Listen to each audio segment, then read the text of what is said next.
Good morning students. Hindi व्याकरण खंड के अंतर्गत जो प्रकरण आज हम पढ़ने जा रहे हैं वह है भाषा। आइए सबसे पहले हम भाषा की परिभाषा को समझते हैं। भाषा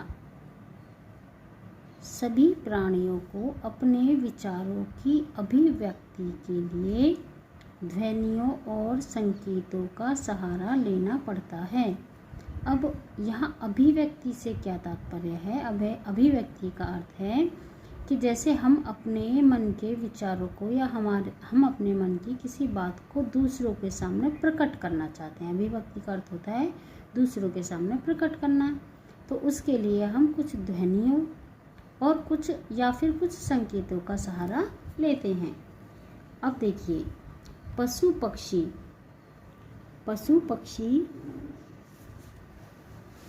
विभिन्न ध्वनियों तथा संकेतों के द्वारा अपने विचारों का आदान प्रदान करते हैं।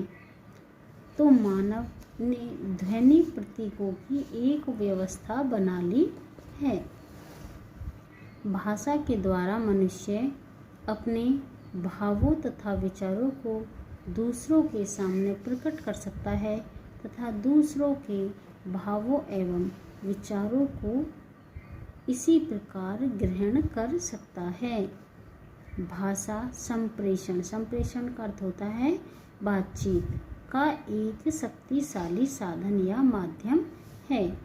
भाषा शब्द संस्कृत की भाष धातु से बना है जिसका अर्थ है बोलना। अर्थात भाष धातु जो संस्कृत का जो शब्द है उसका अर्थ होता है बोलना। बोलचाल की भाषा ही मूल भाषा होती है। हम अपनी बात को बोलकर या लिखकर बताते हैं। इसी प्रकार हम अपने मन के भावों को प्रकट करने के लिए बोलने का सहारा लेते हैं। अतः यहाँ पर ये भाषा की सरल रूप में परिभाषा है कि भाषा क्या होती है। जिस साधन या माध्यम के द्वारा हम अपने मन के विचारों को बोलकर या लिखकर प्रकट करते हैं उसे भाषा कहते हैं। आपको ये वाली जो परिभाषा है इसको अपनी नोटबुक में लिखना है। इसी आधार पर हम भाषा के मुख्यतः दो रूप होते हैं। अब हम भाषा के रूप के विषय में जानेंगे। भाषा के रूप, भाषा के मुख्य रूप से दो रूप होते हैं, मौखिक भाषा और लिखित भाषा। इस डायग्राम को भी आपको अपनी नोटबुक में बनाना है।